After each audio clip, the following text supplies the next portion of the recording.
Ако не се изходи от тая база, ние няма да стигнем до никъде. Голема грешка ще направим. И зато и нашето ръководство, по-специално Политбюро, твърдо застана на тая позиция, че ние имаме работа с недоразвито общество.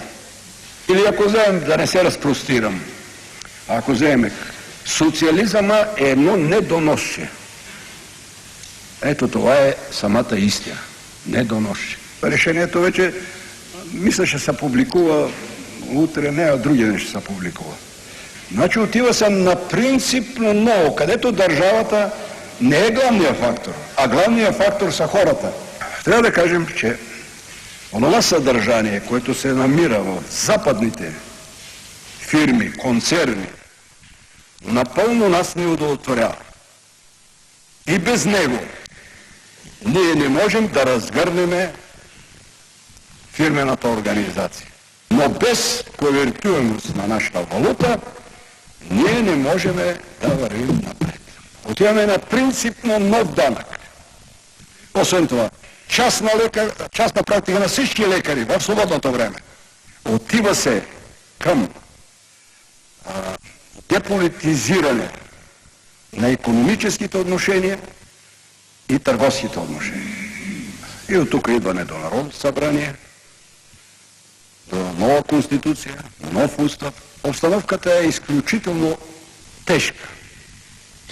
Изключително тежка ще бъде поне тук една година, година и половина, може би 2 години. Изключително тежка. За една страна малка като България, едно разтърсване, това, което става в социалистическата общност. Другари, вие имате информация и ние имаме информация. Но никъде положението не е добро. Събитията и в Унгария, и в Полша се развиха по нашия сценарий. И очевидно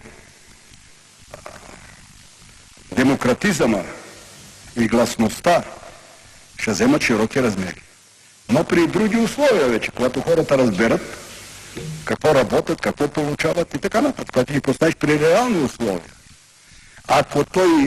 Ако той само ще слуша лозунги, той ще слуша, ще аплодира, след това ясно е какво ще направи. И много добри условия се създават сега за митингова демокрация. Ужас. Жалко, че аз не съм млад, жалко, че аз не съм млад, жалко, че аз не съм млад да развея байрака на митинговата демокрация. Сега всеки ден, всеки час, навсякъде има материал за митингова демонстрация. Но вече съм годините и няма да ми стигнат силите.